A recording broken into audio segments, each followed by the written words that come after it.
আসসালামু আলাইকুম। মালঞ্চ শাক ভাজি সাথে যদি আলু ভর্তা হয়, এত সুস্বাদু লাগে। এই দুটো জিনিস একসাথে খেলে, আমরা খুব ছোটোবেলায় যখন আমরা নানির বাসাতে থাকতাম, তো নানির বাসার সামনে এত মানে মালঞ্চ শাক ধরতো। তো আমি খুব মালঞ্চ শাক খেতাম, আমি সুমা, আমরা দুই বোনই।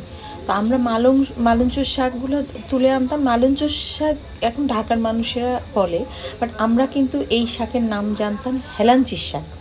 এই হেলাঞ্চি শাক আমরা যখন ছোটোবেলাতে এই মাঠ থেকে তুলে আনতাম, তুলে এনে হেলাঞ্চি শাক ভাজি করতাম, আর এইভাবে আলু ভর্তা করতাম।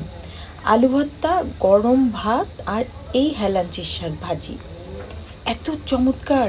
এই ভাজিটা যখন করি, তখন ভাজিটা করার সময় কিন্তু এক ধরনের ফ্লেভার আসে, যে ফ্লেভারটা অন্য শাকে আসে না, যেটা এই হেলাঞ্চি শাকেই আসে।